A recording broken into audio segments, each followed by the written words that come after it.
ଖୁଲ୍‌ଜା sim sim କାହାଣୀ ଭଣ୍ଡାରରୁ ବାହାରିଥିବା ଆଜିର କାହାଣୀର ନାମ ହେଉଛି ଆକାରଗୁଡ଼ିକର କାହାଣୀ। ଚାଲନ୍ତୁ କାହାଣୀଟି ଆରମ୍ଭ କରିବା।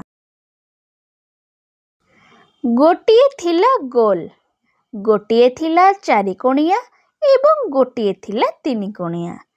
ତିନି ଜଣ ଗୋଟିଏ ସ୍କୁଲରେ ପଢ଼ୁଥିଲେ। ଚାରିକୋଣିଆର ଚାରୋଟି କୋଣ ଥାଏ, ତିନିକୋଣିଆର ତିନୋଟି, କିନ୍ତୁ ଗୋଲର ଗୋଟିଏ ମଧ୍ୟ କୋଣ ନଥାଏ। ଚାରିକୋଣିଆ ଏବଂ ତିନିକୋଣିଆ ଗୋଲକୁ ସବୁବେଳେ ଚିଡ଼ାଉଥିଲେ। ଥରେ ତିନି ଜଣ ଜଙ୍ଗଲକୁ ବୁଲିବାକୁ ଗଲେ। ସେଠାରେ ହଠାତ୍ ଗୋଟିଏ ସିଂହ ଆସିଲା। ତିନି ଜଣ ଡରି ଦୌଡ଼ିବା ପାଇଁ ଲାଗିଲେ। କୋଣ ଥିବା କାରଣରୁ ଚାରିକୋଣିଆ ଏବଂ ତିନିକୋଣିଆ ଜୋରରେ ଦୌଡ଼ି ପାରିଲେ ନାହିଁ। ତାପରେ ଗୋଲ ସେମାନଙ୍କୁ ସାହାଯ୍ୟ କଲା।